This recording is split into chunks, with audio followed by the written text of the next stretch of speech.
этом выпуске мы познакомимся поближе с квадроциклами «Сокол». Лично у меня возник интерес к модели «Сокол Про», которая заняла первое и второе место на Ладоге этого года, обойдя легендарный вездеход «Шерп».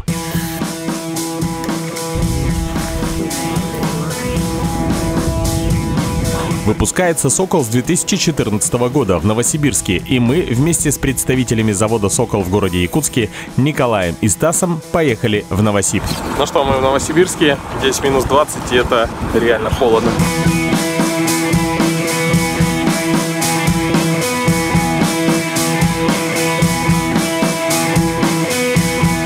По прилету мы встретились с конструкторами «Сокола» и отправились на небольшие испытания в заснеженные места Новосибирской области.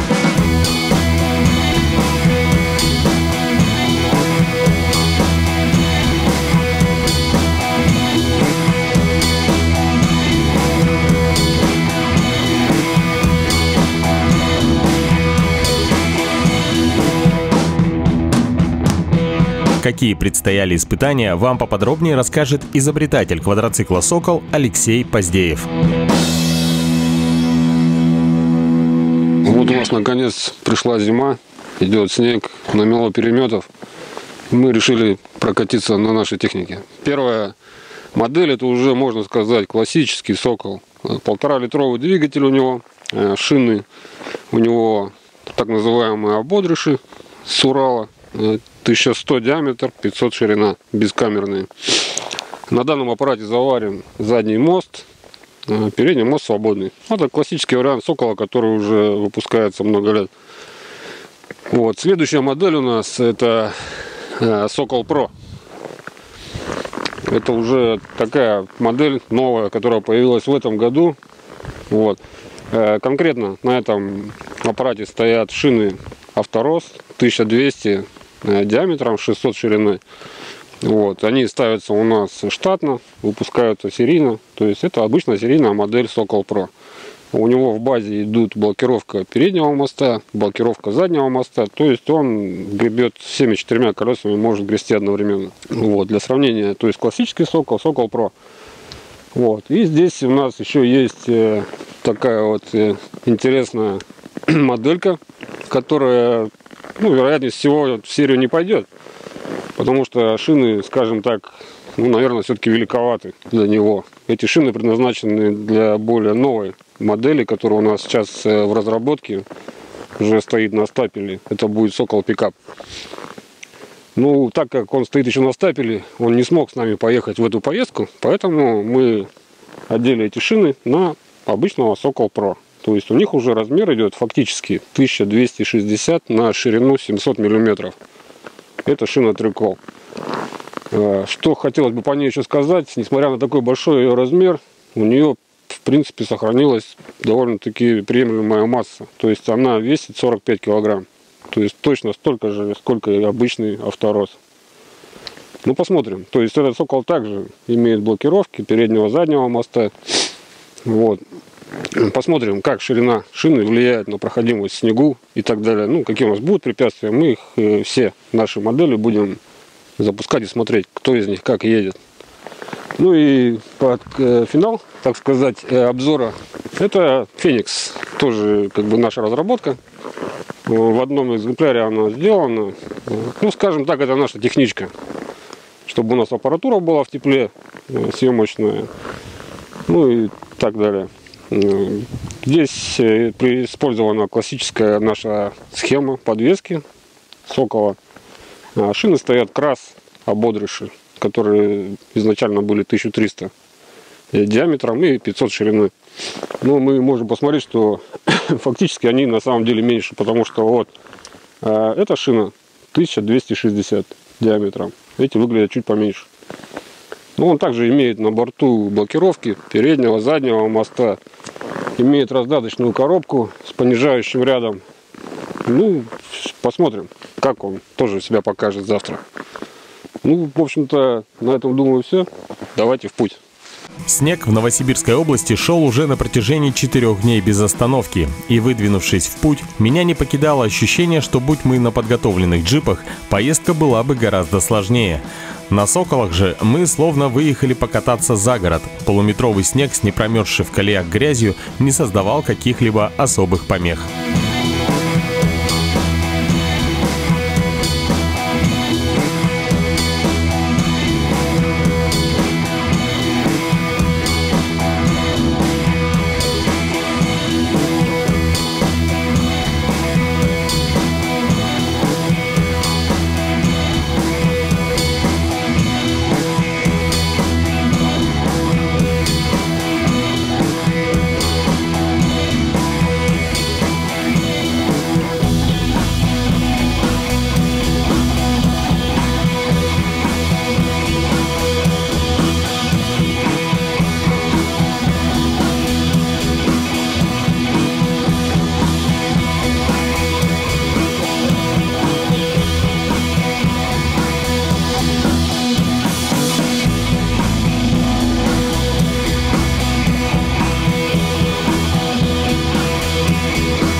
Вот доехали мы до поля, снега навалило нормально, то есть здесь такой довольно-таки тяжелый.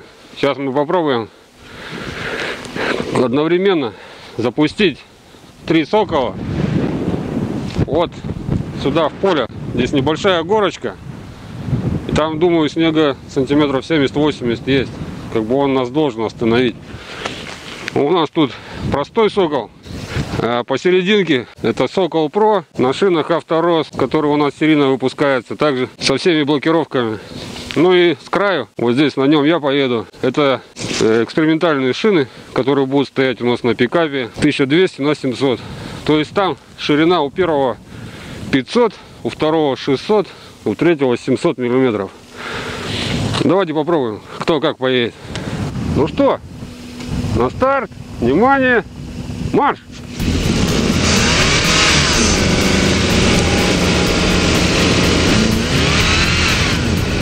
Маленько перегазовывают неправильно.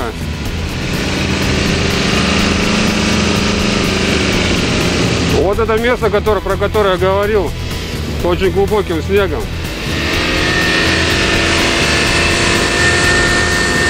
«Сокол» молодцом.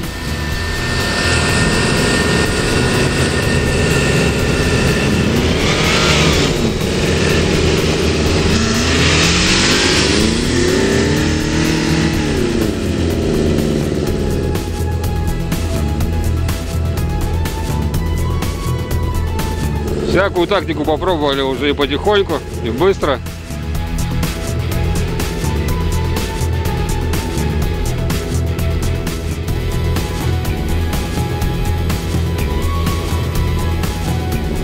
Перемет прошли, снега чуть поменьше. Вроде как попроще пошло.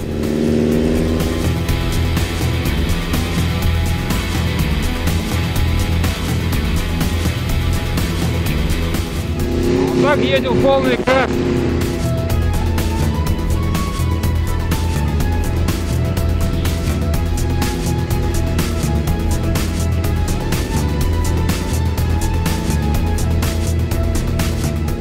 Николай разошелся, почуял, как можно ехать.